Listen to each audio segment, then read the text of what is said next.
Oke Mbak, sebelum kita mulai podcast kita pada pagi hari ini, sebelum itu kita mau ajak Mbak Rita untuk main games dulu nih, True or False. Oke. Kita membahas tentang gimana sih POV Mbak Rita sebagai seorang PR terkait hubungannya dengan jurnalis. Untuk pertanyaan pertama, PR dan jurnalis memiliki tujuan yang sama, yaitu menyampaikan informasi kepada publik. True or false? True. Oke, kenapa tuh Mbak, boleh dijelaskan alasan? Karena mungkin hanya POV-nya yang berbeda, tapi yang pasti kita kan ingin memberikan sesuatu yang real tanpa ditutupi, mau itu yang baik atau yang buruk. Cuman kalau PR mungkin kita akan terjembatani dengan ya membangun citra positif kan. Kalau jurnalis kan benar-benar harus real apa adanya. Oke. Yang kedua, pertanyaan kedua Mbak Rita. Hubungan PR dan jurnalis bersifat saling membutuhkan karena PR membutuhkan publikasi dan jurnalis membutuhkan sumber informasi. True or false? True dong. Oke, boleh dijelaskan alasannya Mbak Rita? Itu dua hal yang nggak bisa kita pisahin gitu. Seorang PR dimanapun, di perusahaan apapun pasti membutuhkan rekan-rekan jurnalis dan begitupun sebaliknya. Jadi makanya kenapa hubungan yang baik, relation terhadap media salah satu menjadi KPI para PR. Oke, kita jadi ada insight baru nih ya. Jadi kalau misalkan hubungan baik antara PR dan jurnalis itu bersifat saling membutuhkan, Yes. gitu ya. Oke, pertanyaan yang terakhir nih Mbak Rita. Press release dari PR selalu dipublikasikan oleh jurnalis tanpa revisi. True or false? Bisa dibilang false atau tengah-tengah deh, nggak true banget ya. Karena pasti setiap online media atau media apapun punya punya kriteria sendiri pemberitaannya. Jadi tidak bisa langsung plek-ketiplek mereka ini kan, pasti akan ada revisinya. Dan kalau misalnya kita berhubungan baik, ya pasti semuanya revisi akan dikoordinasikan. Oke, game selesai. Thank you. Terima kasih Mbak Rita untuk sesi gamesnya karena sudah menjelaskan dengan sangat baik terkait hubungan antara PR dan juga jurnalis. Oke, selamat pagi menuju siang Mbak Dita. Pagi. Gimana nih kabarnya Mbak? Alhamdulillah baik. Terima kasih teman-teman semua udah hadir ke sini. Yes, jadi para pemirsa kita sudah bersama dengan Mbak Dita selaku, boleh Mbak perkenalkan? Saya Dita Prilena selaku PR dan juga Media Relation dari Trans Studio Bandung. Oke, pas banget nih teman-teman semua bahwa di podcast kali ini kita akan membahas gimana sih peranan media relations di dalam sebuah praktisi PR atau public relations di sebuah perusahaan. Dan tentunya teman-teman udah nggak asing lagi dong sama Trans Studio nih. Betul. Mbak Dita. Karena merupakan PR dari Trans Studio, apakah betul? Betul. Dan jadi Trans Studio Bandung seperti yang diketahui bahwa destinasi wisata yang sudah hadir kurang lebih sekarang berarti 14 tahun ya. Kita hadir dari 2011 sampai sekarang. Dan sampai sekarang kita lihat tadi juga masih ramai pengunjung. Alhamdulillah. Oke. So sebelum kita mulai podcast kali ini, tentunya kita ucapkan terima kasih banyak Mbak Dita udah meluangkan waktu untuk melakukan podcast hari ini. Jauh santai aja Mbak, kita bakal chat-chat aja. So sebelum itu kita boleh dong Mbak diceritakan sedikit tentang rutinitas harian Mbak sebagai PR atau media relations di Trans Studio. Oke, untuk kegiatan keseharian yang udah pasti bagaimana KPI awal dari seorang PR kan kita tahu bersama ya. Mungkin udah dipelajari juga bahwa kita membangun citra positif. Membangun citra positif di tahun ke-14 ini mungkin PR-nya sekarang sudah berubah menjadi bagaimana mempertahankan. Beda untuk di tahun awal. Kalau di tahun awal kita semua bagaimana itu membangun mulai dari citra positif, dari brand awareness-nya, kemudian dari semuanya. Sekarang mempertahankan. Bukan kalau misalkan ditanya nanti Adifa, Adifa nanya berarti gampang yang mana gitu? Nggak ada yang gampang. Pada saat kita membangun itu adalah beban berat. Mempertahankan adalah sesuatu yang mungkin lebih sulit daripada membangun. Jadi untuk kesehariannya, yang pasti bagaimana kita bisa mempertahankan di tahun ke-14 ini, Trans Studio Bandung tetap dengan citra positifnya, brand awareness untuk orang-orang yang mungkin di tahun 2011 masih pada baru lahir, sekarang udah mulai ingin bermain sendiri, bagaimana kita bisa menangkap orang-orang itu yang akhirnya menjadi para pengunjung dari Trans Studio Bandung. Oke, jadi ternyata itu resep rahasianya teman-teman kenapa Trans Studio selama 14 tahun betul Mbak, dan masih ramai sampai sekarang. Nah, kira-kira Mbak pasti dalam 14 tahun itu ada ups and down ya. Dan apa pengalaman paling menarik Mbak sebagai PR ataupun berkecimpung di media relations itu seperti Yang paling menarik, kita setiap hari harus belajar. Kita setiap hari harus membuka baik energi, baik pemikiran untuk nggak stuck di situ aja. Tapi PR juga kalau untuk di Trans Studio Bandung nggak bisa jalan sendiri. Tentunya dengan semua departemen yang ada dan include di dalam departemen Markom sendiri kan aku nggak sendirian. Saya punya Desgraph, saya punya sosmed, yang mana semuanya itu berkesinambungan.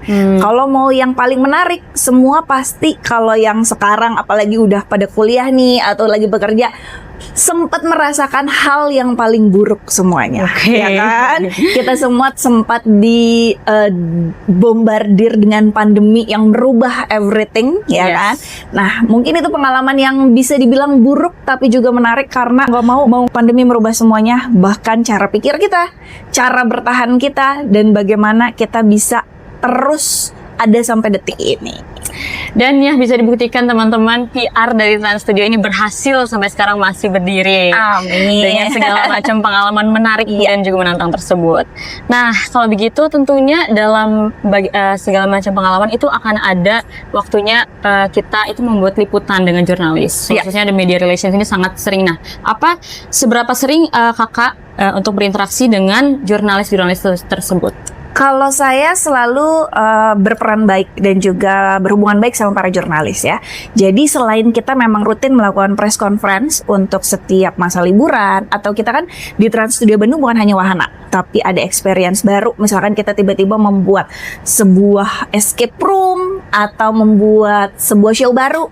Nah itu kita butuh banget sama teman-teman jurnalis. Jadi kenapa kita mungkin dalam setahun kita bisa 3 atau 2 kali mengundang press conference. Jadi baik media online, TV, koran, radio, semuanya.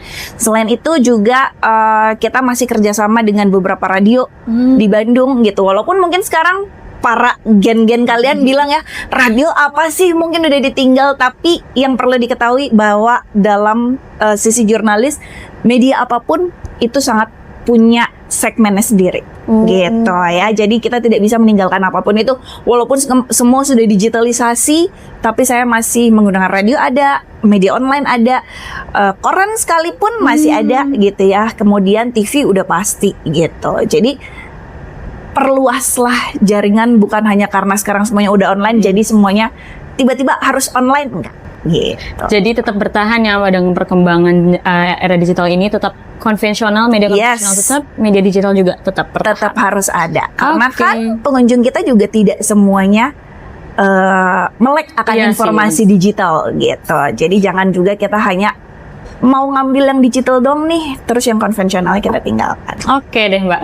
Kalau gitu karena tadi lumayan sering ya, hampir 2-3 kali dalam sebulan, boleh dong Mbak diceritain apa pengalaman yang paling berkesan saat Mbak ini berhubungan langsung dengan jurnalis?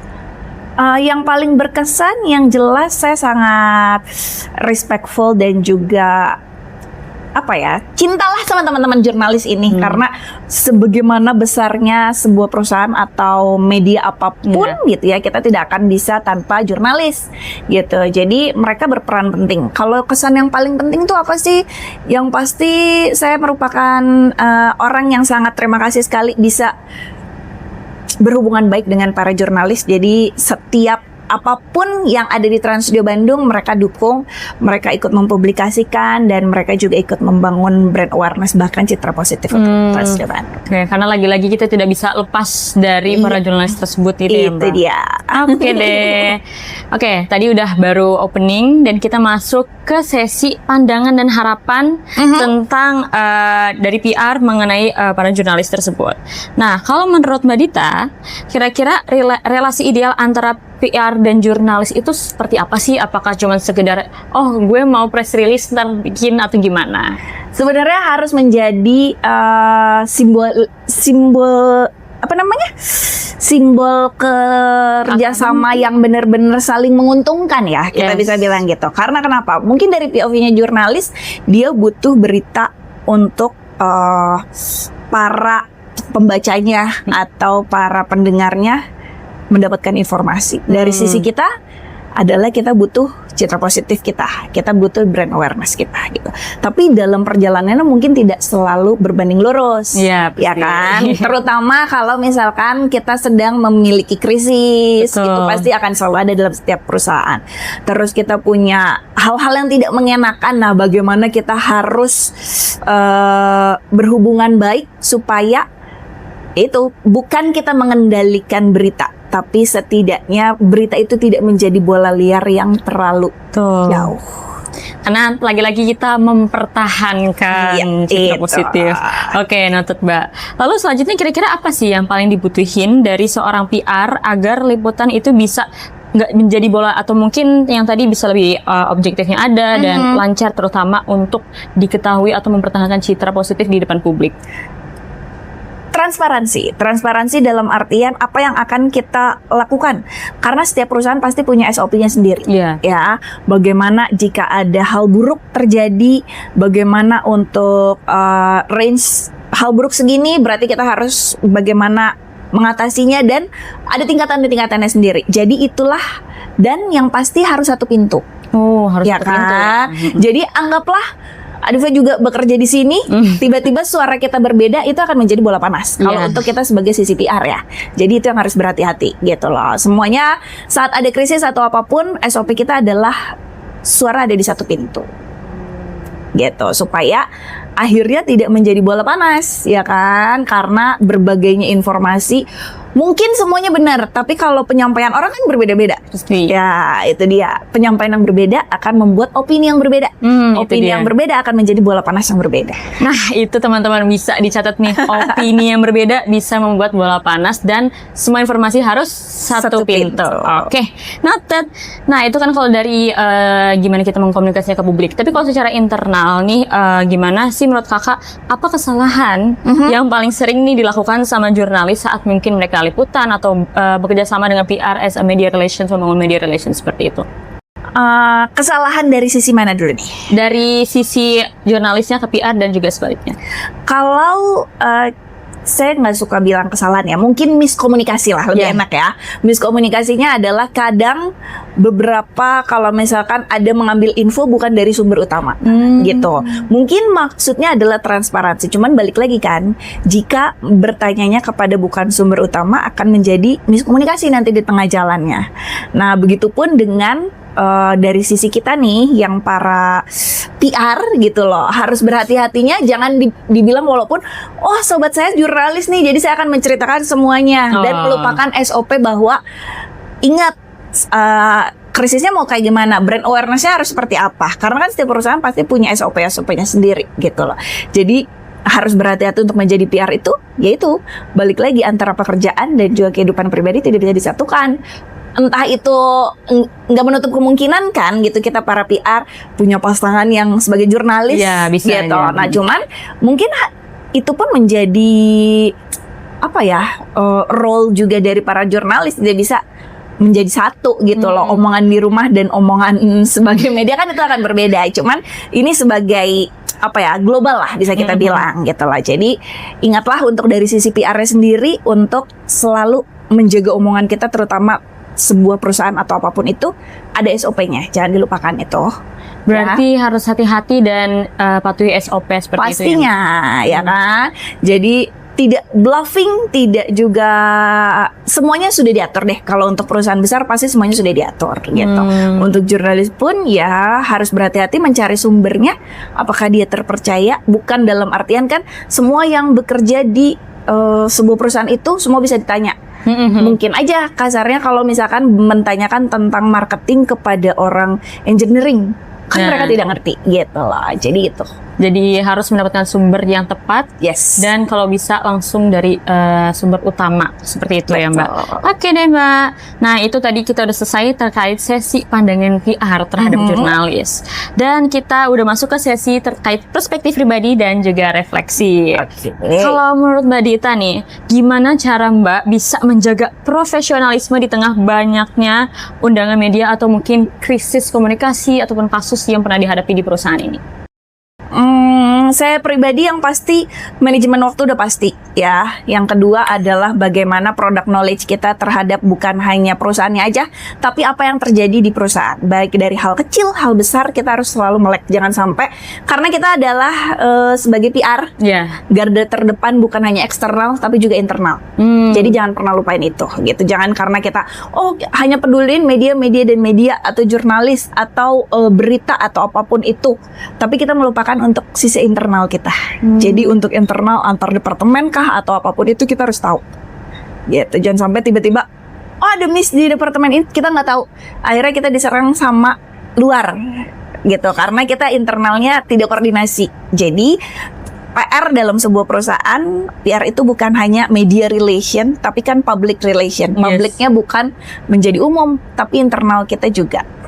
Wah, oke Mbak. Dari situ aku bisa paham sebagai PR kita juga dapat banyak PR. Yes. Jadi PR banyak PR, internal semua apa yang lu mau gua ada harusnya. Nah itu karena ya kita mungkin para PR dibekali oleh skill public relation. Ya itulah yang harus kita jalankan baik untuk eksternal dan juga eksternal. Oke deh Mbak, terima kasih untuk tipsnya. Sekarang kita lanjut ke pertanyaan kedua di sini, ya ini terkait apakah pekerjaan Mbak Dita sebagai PR itu mempengaruhi kehidupan pribadi Mbak Dita, misalnya dalam Mbak Dita memilih informasi atau memilih tempat untuk berkunjung atau apapun itu yang mempengaruhi kehidupan Mbak? Sedikit banyak pasti kita akan lebih aware karena kita tahu ya. Dan kalau untuk mempengaruhi secara full enggak, karena saya menanamkan bahwa apapun yang ada di pekerjaan tidak boleh digabungkan dengan pribadi. Profesional ya. Harus menjadi profesional di sisi apapun, bukan hanya sebagai PR aja. Cuman untuk lebih aware ya pasti gitu loh, akan lebih detail karena mungkin kalau kita di kantor atau di office kan, wah bintang 1 ini menjadi pikiran, berarti kan nggak menutup kemungkinan pada saat saya mencari apapun itu mencari dulu nih rate-nya gimana ya, itu pasti akan ada lah sedikitnya mempengaruhi. Oke, jadi bisa juga mempengaruhi kalau masalah bintang 1 tuh wah kenapa nih? Wah itu karena kan ya POV kita lebih terbuka gitu kan, kita lebih tahu oh orang bisa ngomong kayak gini karena faktornya A, orang bisa jadi gini karena faktornya B, berarti kan itu akan menjadi aware juga. Oke deh Mbak. Dan ini pertanyaan terakhir di sesi ini, ya ini ada nggak sih Mbak kira-kira pesan untuk para penonton di sini yang mungkin ingin menjadi PR atau jurnalis ataupun berkecimpung di dalam bidang media relations? Oke, kalau saya percaya bahwa PR atau jurnalis itu bisa dipelajari asal kita mau belajar. Ya, jadi kalau siapapun yang mau jadi PR, mau jadi jurnalis, asal kalian mau belajar itu pasti bisa. Dan yang pasti harus open minded, harus aware sama sekitar karena PR bukan hanya teori, tapi kalau menurut saya PR juga adalah pekerjaan yang menggunakan hati. Jadi bisa dicatat teman-teman, belajar karena tidak hanya teori, tapi juga secara pengalaman, secara nyata. Yes. Seperti itu. Oke deh Mbak, terus kita bisa lanjut ke pertanyaan terakhir di sini adalah kira-kira Mbak ada nggak sih pengalaman yang boleh apa ya sebenarnya tuh unhidden sedikit boleh diceritakan tentang struggle Mbak untuk mempertahankan citra positif tersebut dengan para jurnalis? Apa yang kira-kira, harusnya nggak orang banyak tahu tapi di podcast ini jadi spesial? Kalau pengalaman saya pribadi adalah mungkin memang saya keluar sebagai ya sama alumni seperti kalian ya dari Vkom Unpad. Tapi itu saya di 2008 dan meninggalkan teori-teori yang ada kita pelajari selama kuliah ya, karena tertarik dengan bidang lainnya sampai akhirnya saya memutuskan untuk menjadi PR itu baru di 2019. Jadi kan rentang waktunya cukup panjang ya. Di 2018 kalau nggak salah 18-19 saya baru.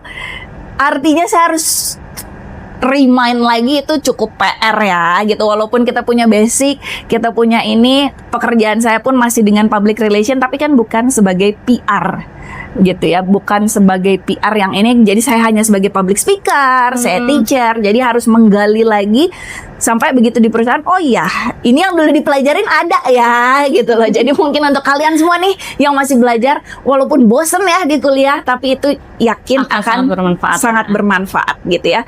Dan walaupun nanti tidak plek-plek secara teori, tapi semuanya harus di combine ulang pada saat kita di dunia kerja, dimasukkan dengan habit perusahaan itu, kemudian SOP perusahaan itu, dan bagaimana membangun citra positif. Berarti saya masuk itu di 2018 atau 19 di PR Trans Studio Bandung. Artinya brand awareness-nya udah dapet. Jadi saya masuk kepada PR bagaimana mempertahankan, dan baru pada saat saya masuk ditimpa pandemi. ya, ditimpa pandemi. Bagaimana kita tetap struggle saat pandemi kurang lebih 1 tahun, 1,5 tahun itu ya emang. kan? Bagaimana kita bangun lagi mulai dari PSBB, mulai dari hanya kasarnya mungkin pekerja dari full jadi cuman seperempatnya dari setengahnya. Bagaimana orang mau percaya lagi? Padahal saat itu kan ruang publik adalah ruang yang paling ditakuti. Ya, bagaimana kita harus membangun kepercayaan itu lagi, dan akhirnya mulai banyak lagi grup, mulai banyak lagi FIT sampai bisa sampai hari. Oke, super duper insightful nih teman-teman, apalagi khususnya mau jadi PR di Trans Studio Bandung atau mungkin di perusahaan lainnya, itu bisa banget untuk kita aplikasikan juga di kehidupan teman-teman semua. So, sebenarnya ini masuk ke closing statement sih, Mbak. Closing statementnya itu terkait apa harapan Mbak Dita kepada para PR practitioners yang aktif terhadap membangun relasi yang ideal dengan jurnalis. Yang pasti harapan saya adalah dari generasi manapun, jangan pernah untuk mendiskriminasikan profesi apapun ya. Jadi berhubunganlah baik dengan semua orang, dan balik lagi kepada kalau prinsip saya bahwa walaupun sekarang udah era digital, udah online, tapi jangan ditinggalkanlah yang konvensional ya. Oke, jadi walaupun ada tren-tren baru, tapi tren lama itu juga harus dipertahankan. Betul, jangan sampai kayak kita kacang lupa kulit gitu Iya sih, kan, bener kita sih. lupa sama yang dulu-dulu. Jadi kita combine deh mana yang dulu masih bisa kita pertahankan dan yang baru untuk bisa kita lebih explore lagi. Oke deh Mbak, so itu udah closing statement dari podcast kali ini. Tapi sebelum kita officially menutup podcast, boleh dong Mbak kasih satu kata yang menggambarkan perjalanan Mbak selama menjadi praktisi PR di Trans Studio Bandung ataupun menghadapi dunia media relations ini dengan para jurnalis. Satu kata aja. Satu kalimat lah ya. Ya boleh satu kalimat. Never stop learning. Never stop learning itu teman-teman bisa dicatat ya, karena ini namanya juga kehidupan. Betul. Terus belajar. Yes, kita harus terus belajar. Oke deh, kalau begitu berakhirlah juga untuk podcast pada pagi menuju siang hari ini ya Mbak. Dan semoga cerita dan pengalaman serta insight yang diberikan Mbak Dita itu bisa menjadi inspirasi. Amin. Gak cuma untuk kita berdua, tapi untuk para penonton semuanya. Dan khususnya untuk memahami bagaimana dunia PR, media relations, dan juga membangun hubungan baik dengan para jurnalis. Iya. So, itulah untuk podcast pada pagi siang hari ini. Terima kasih teman-teman sudah menonton dan sampai jumpa. Bye-bye.